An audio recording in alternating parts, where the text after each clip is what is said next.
Apa hukum menumbuk atau memukul beduk sebelum adzan? Pertanyaan satunya, apakah boleh memberitahukan waktu sholat menggunakan beduk? Menggunakan beduk.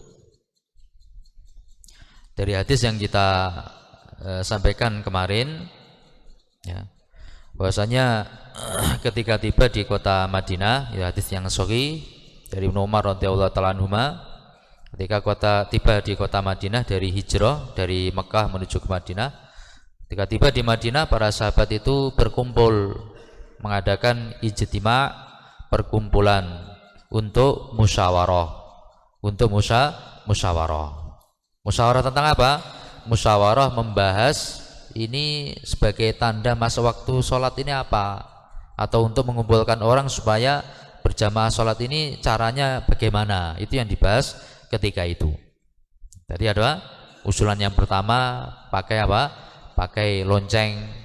Tapi ini tidak diterima oleh Rasulullah karena menyerupai orang Nasrani.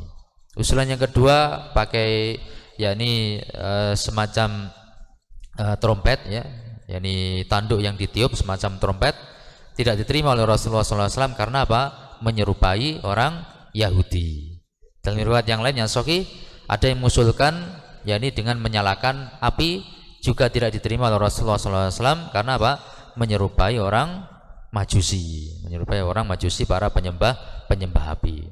Umar bin Khattab radhiyallahu ta'ala anhu mengusulkan pakai seruan solat, ya, pakai seruan solat, tapi belum ditentukan seruannya, dan itu yang diambil oleh Rasulullah Shallallahu Alaihi Wasallam.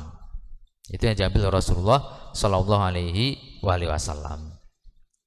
Kemudian setelah itu datang kejadian mimpinya sahabat yang mulia Abdullah bin Zaid bin Abdi Rabbi radhiyallahu ta'ala anhu tentang apa? Diajari tata cara adzan di dalam mimpinya itu, kemudian disampaikan kepada Rasulullah SAW. Maka Rasulullah mengatakan innaha la ru'ya haqqin, itu benar-benar mimpi yang benar. Kemudian ditetapkan sebagai lafadz adzan yang itu merupakan pemberitahuan tentang akan dilaksanakannya sholat. Itu yang dipilih oleh Rasulullah Shallallahu Alaihi Wasallam. Itu yang dipilih oleh Rasulullah Shallallahu Alaihi Wasallam. Maka kita katakan wa khairul huda huda Muhammadin Shallallahu Alaihi Wasallam, sebaik-baik petunjuk adalah petunjuk Nabi Shallallahu Alaihi Wasallam. Beliau tidak menggunakan sebagai tanda akan dilaksanakannya sholat, tidak menggunakan pertanda-pertanda berupa benda-benda tertentu, tapi beliau gunakan pertanda berupa seruan adzan. Itu bimbingannya Rasulullah Shallallahu Alaihi Wasallam. Adapun menggunakan beduk, ini butuh kepada pembahasan, ya, pembahasan terkait masalah beduk itu sendiri. Ya, pembahasan terkait masalah beduk itu sendiri, hukumnya bagaimana.